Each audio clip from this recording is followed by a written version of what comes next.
तो आज हम मिले हैं एक ऐसे टॉपिक के साथ जो कि बहुत ही ज्यादा कॉमन है। क्या रॉकेट साइंस लगा दे, ऐसे क्या नोट्स बना दे कि हमारे फुल मार्क्स आ जाए। स्पेशली मतलब बायो तो is known for the notes. आप लोगों के लिए सबसे इम्पोर्टेंट बुक जो आपकी गीता है वो है आपकी एनसीईआरटी। सबसे पहली बात जो आपको नोट्स बनाते हुए ध्यान रखनी है, do not copy word to word. मतलब आपका पढ़ने का जो तरीका है वो भी काफी ज्यादा गलत है। एग्जाम में बैठते ही लगता है मेमोरी लॉस हो गई, एकदम से हम गजनी बन गए ना। ये तो हो गई नोट्स की बात। अब आपको अच्छे मार्क्स लाने ना, तो अब आपको और क्या क्या ट्रिक्स यहाँ पे अपनानी पड़ेंगी। Hi everyone and welcome to Drishti school. आप सभी का बहुत बहुत स्वागत है हमारे इस अमेजिंग से प्लेटफॉर्म पर। तो आज हम मिले हैं एक ऐसे टॉपिक के साथ जो कि बहुत ही ज्यादा कॉमन है और बहुत ज्यादा बच्चों को ना इसमें बड़ी प्रॉब्लम होती है। मतलब उन्हें लगता है कि हम क्या रॉकेट साइंस लगा दें, ऐसे क्या नोट्स बना दें कि हमारे फुल मार्क्स आ जाएं। तो आज हम इसी के बारे में बात करने वाले हैं। मेरे साथ, मेरा नाम है शिवानी वत्स एंड मैं हूँ आपकी बायोलॉजी एजुकेटर। एंड बायो में तो इतने ज्यादा नोट्स बनते हैं कि मतलब स्पेशली मतलब बायो तो is known for the notes. तो आज हम यही बातें करने वाले हैं कि जो अच्छे नोट्स होते हैं वो कैसे नोट्स होते हैं और अच्छे नोट्स बनाए कैसे जाते हैं। तो चलिए बिना देर करे ये जो इंसान है इसको बताया जाए कि जो तुम नोट्स बना रहे हो ना, ये जो नोट्स तुम बना रहे हो ये किस तरीके से बनाने हैं, किन चीजों को ध्यान में रखना है। पहली बात तो ये है बच्चों की, आप जो सीबीएसई के स्टूडेंट्स हैं, आप लोगों के लिए सबसे इंपॉर्टेंट बुक जो आपके लिए बाइबल की तरह एक बुक है, जो आपकी गीता है, वो है आपकी एनसीईआरटी। ठीक है, तो जो भी आप नोट्स बनाएंगे सबसे पहली बात तो वो एनसीईआरटी से ही बनाने हैं और उसी कॉन्टेक्स्ट में मैं आगे आपसे बातें करने वाली हूँ। सबसे पहली बात जो आपको नोट्स बनाते हुए ध्यान रखनी है, do not copy word to word. अब भाई जो चीज बुक में लिखी है वही उठा के तुम नोट्स में लिख दोगे तो ये तो ऐसा ही हो गया कि एक एनसीईआरटी जो हमें छपी छपाई मिली थी और एक एनसीईआरटी जो हमने हाथ से लिख लिख के छाप दी। ऐसा कभी नहीं करना होता है। अच्छा, जब आप पढ़ते हैं ना, अगर आप नोट्स गलत बना रहे हैं मतलब आपका पढ़ने का जो तरीका है वो भी काफी ज्यादा गलत है। और ये जो तरीका है ना, ये जो ट्रिक है ना, ये मैंने अपनी एक बहुत खास दोस्त से सीखी थी। Who was the topper of our school. तो 12th में उन्होंने टॉप किया था एंड उन्हीं से मैंने ये सीखा था कि जब भी आप किसी चीज को पढ़ते हैं उसको पढ़ने के लिए नहीं पढ़ना है, उसको समझने के लिए पढ़ना है। अगर वो जो टॉपिक आप पढ़ रहे हैं अगर वो आपके दिमाग में एज इट इज आ गया है तो आपको उस टॉपिक के नोट्स बनाने में कभी दिक्कत नहीं होगी। तो क्या करना है आपको, जो भी आप पढ़ रहे हैं, जो भी बुक आप पढ़ रहे हैं, उसको आप पहले पढ़ेंगे, उसको आप समझेंगे और जो आपको समझ आया है उसको आप लिख देंगे। फॉर एग्जाम्पल, अपने माइक्रोस्पोरोजेनेसिस के नोट्स बनाने हैं तो पहले आप माइक्रोस्पोरोजेनेसिस समझिए, उसके बाद आपको पता चल जाएगा कि अच्छा ये प्रोसेस है, तो ये पॉइंट्स अगर मैं एनसीईआरटी से लिख दूं तो मेरा काम बन जाएगा। तो first point, do not copy word to word. एक एक वर्ड आपको कॉपी नहीं करना है, जो आपको समझ आए वही आपको कॉपी करना है। Next point, specially for bio chemistry, जो आपके थ्योरी वाले सब्जेक्ट्स हैं उनके लिए स्पेशली आपको फ्लो चार्ट्स में पढ़ना है, आपको डायग्राम से देख देख के पढ़ना है, आपको रिएक्शंस देख देख के पढ़ना है। तो make flow charts instead of long paragraphs. And in flow charts को आप अपने बोर्ड एग्जाम में भी एज इट इज बना सकते हैं। अगर आप अपने फ्लो चार्ट्स अपने बोर्ड एग्जाम में बनाएंगे तो आपको और ज्यादा हेल्प मिलेगी, आपको और ज्यादा जो एग्जामिनर है उसको लगेगा कि यार इसको तो आता है, इसको तो पढ़ा है इस बच्चे ने, है ना। तो अगर आप अपने बड़े पैराग्राफ के साथ में एक छोटा सा फ्लो चार्ट भी बना दें उससे आपको एडिशनल मार्क्स मिल सकते हैं। तो यहाँ पर लिखा है विजुअल लर्निंग जो है, इमेजेस देखिए आप और आप डायग्राम्स जो है उनको एनालाइज करिए। डायग्राम पढ़ के जब आप थ्योरी पढ़ेंगे, जब आप नोट्स बनाएंगे तो आपको ज्यादा अच्छे से समझ आएगा। और डायग्राम अगर आपने अपने एग्जाम में बना दिया तो आपको पता ही है उससे बोनस मार्क्स मिलते ही हैं। रिएक्शन को सिर्फ रिएक्शन समझ के नहीं पढ़ना है, उसको पूरा समझ के पढ़ना है कि अच्छा ये चीज मैंने इसमें डाली तो और थोड़ी सी आग लगा दी या फिर हीट प्रोवाइड कर दी या फिर सनलाइट प्रोवाइड कर दी तो रिएक्शन क्या होगा और कौन किसके पास जाएगा, कौन ऑक्सीडाइज हुआ है, कौन रिड्यूस हुआ है, कहाँ पे इलेक्ट्रॉन्स गए हैं, कहाँ से इलेक्ट्रॉन्स निकले हैं। ये सारी चीजें जब आप विजुअलाइज करके, आप इमेजिन करके अपनी इमेजिनेशन में पढ़ के उसको सीखेंगे और फिर लिख लेंगे ना 2-3 बार रिएक्शंस को, तो आपके जो कॉन्सेप्ट है एकदम पक्के हो जाएंगे बच्चों।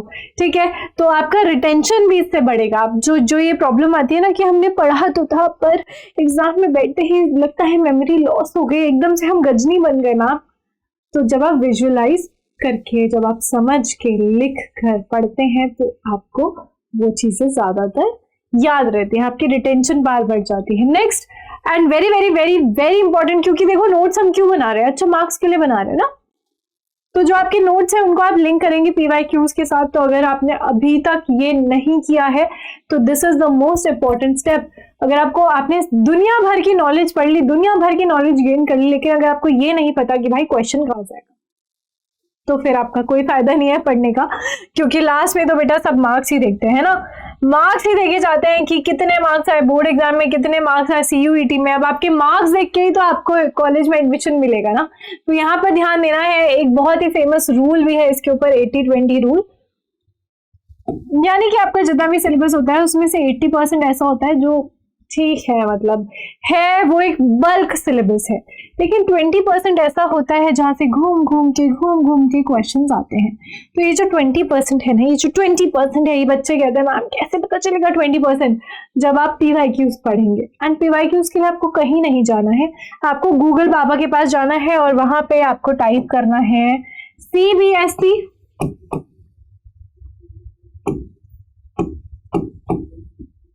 CBSE टाइप करने के बाद आपका वहां पे एक वेबसाइट जो खुलेगा, आपको वहां पे एकेडमिक वेबसाइट पे जाना होगा। एकेडमिक वेबसाइट पे आपको क्लिक करना होगा और एकेडमिक वेबसाइट पे क्लिक करते ही आपको अपने सैंपल पेपर्स मिल जाएंगे, आपको प्रैक्टिस पेपर्स मिल जाएंगे, आपको प्रीवियस ईयर क्वेश्चन पेपर्स भी CBSE की ऑफिशियल वेबसाइट से मिल जाएंगे। तो इधर उधर भटकना नहीं है। वैसे मार्केट में बहुत सारी बुक्स हैं जहां से आप PYQs रेफर कर सकते हैं। एंड ये वाला जो मैं आपको बता रही हूँ ना एकेडमिक वेबसाइट, यहाँ पे आपको सॉल्यूशन भी मिलेगा, तो इसको जरूर चेक करिएगा अभी आज ही।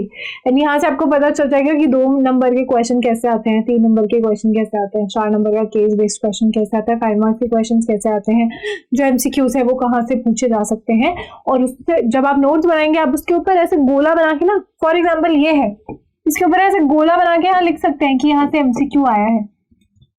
आप किसी डेफिनेशन के ऊपर ऐसे गोला बना के वहां पे लिख सकते हैं अपने नोट्स के आगे कि यहाँ से 2 मार्क्स क्वेश्चन आ सकता है। ये आपको कैसे पता चलेगा, ये आपको कैसे पता चलेगा, ये आपको पता चलेगा जब आप PYQs देखेंगे, वो भी ऑफिशियल PYQs देखेंगे, CBSE के ऑफिशियल वेबसाइट से PYQs देखेंगे। कितने साल के देखने हैं मैम, ज्यादा नहीं, 2 साल के पेपर भी अगर आप देखकर चल रहे हैं, 2 साल के पेपर देख लो और एडिशनल प्रैक्टिस पेपर जो आते हैं वो देख लो। प्रैक्टिस पेपर जो मॉडल पेपर CBSE रिलीज करता है वो देख लो, 4 पेपर हो गए टोटल, बस वो देख लो। अगर तो आपको अपडेट रहेंगे आपको पता होगा कि रिसेंट टाइम में किस तरीके से क्वेश्चंस आ रहे हैं। ये तो हो गई नोट्स की बात। अब आपको अच्छे मार्क्स लाने ना, तो अब आपको और क्या क्या ट्रिक्स यहाँ पे अपनानी पड़ेंगी। तो सबसे पहले एक्टिव लर्निंग, इसको एक्टिव रिकॉल भी हम बोल सकते हैं। एक्टिव रिकॉल का मतलब अपनी जो भी आपने चीजें पढ़ी हैं उसको, बुक को आपने बंद करा, उसके बाद आपने याद करा मैंने ये पढ़ा है और ये इसका क्रक्स है और इसी तरीके से मेरे को नोट्स बनाने हैं। उसके बाद यहाँ पर स्पेस्ड रिपीटेशन, नोट्स बनाना काफी नहीं है, उसको रिपीट करके रिवाइज करना बहुत इंपॉर्टेंट है। और ज्यादा सिलेबस है नहीं, टू बी ऑनेस्ट, एक टाइम पे बहुत ज्यादा सिलेबस था, आने वाले टाइम पे सिलेबस बढ़ जाएगा, क्योंकि आप देख रहे हैं 9th की बुक चेंज हो गई, फिर 10th की बुक चेंज होगी, फिर 11th की और फिर 12th की। तो आप लोग बहुत लकी हैं कि आपके टाइम पे सिलेबस चेंज नहीं हुआ है। आपको रिपीट करना है, रिपीटेशंस करनी है, मतलब एक दिन यहाँ पे आपने पढ़ लिया, फॉर एग्जांपल 2-3 दिन छोड़ के आपने उन नोट्स को रिवाइज कर लिया, उसके बाद 1 हफ्ता छोड़ के आपने उन नोट्स को दोबारा रिवाइज कर लिया, ठीक है, ये तो हमने बात कर ही ली है।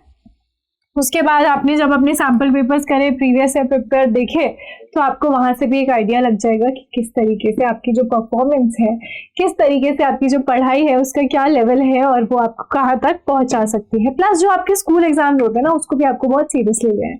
तो मैंने क्या बोला, एक बार एक्टिव रिकॉल कर लेते हैं, एक बार कंक्लूड कर लेते हैं। तो सबसे पहले मैंने आपको बोला वर्ड टू वर्ड कॉपी नहीं करना है, समझना है और जो समझ आए वही नोट्स बनाने हैं। फिर मैंने बोला अगर आप फ्लो चार्ट्स बनाएंगे, रिएक्शंस लिखेंगे, डायग्राम्स देखेंगे तो आपको ज्यादा अच्छे से याद होगा। उसके बाद मैंने आपको बताया कि आपको प्रीवियस ईयर क्वेश्चन पेपर से भी उसको लिंक करना है। और फिर मैंने आपको बताया नोट्स सिर्फ बनाना काफी नहीं है, उसको एक्टिव रिकॉल करना भी बहुत जरूरी है। So that's all for today बच्चों। आई होप आपको इस वीडियो से फायदा होगा। अगर आपको इस वीडियो से कुछ भी सीखने को मिला है तो मुझे कमेंट सेक्शन में जरूर बताइएगा।